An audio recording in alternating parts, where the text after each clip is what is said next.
এই হেলিকপ্টারটা কিনলাম, কিনিনি মানে লোকের ভাড়া লিয়ে আইছি। আমাকে ভাই চালাতে পারবে তো? সাইকেল চালাইছে আর হেলিকপ্টার চালাতে পারবে না? ভারত আর পাকিস্তানের পতাকা উঠছিল, তাও বেনা ঝুড়ে। গরিব চাচা পাজাতে বসে বিমান চালাচ্ছিল।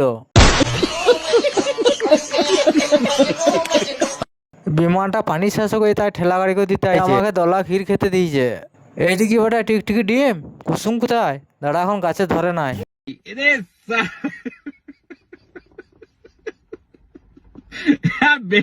আজকেও কি একটা রুগী আসবে নাই? হুইল চেয়ারে বসেছিলাম, মেশিন গুলো সব ঠিক করছিলাম। আমার 1.5 কোটি টাকার চশমাটা পরে আইছি, দেখতে পাবো তো?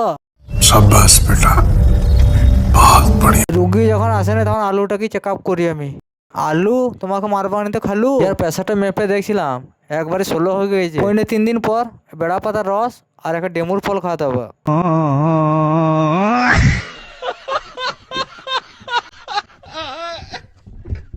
আমি বলছি আমি ডিম ভাজবো, ভাই চুড়িদার পরে এসো গা।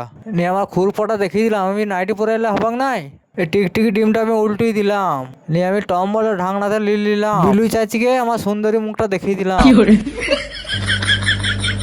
দর্জির কাছ থেকে ফিতেটা নিয়ে এলাম, এই কেকোর ডিমটা মাপার জন্য নিয়ে এলাম। সমান করতে ভাগ করতে হবে, কোনো দিকে 1 ইঞ্চি বেশি যায় না, তাই জন্য ফিতেটা নিয়ে এলাম।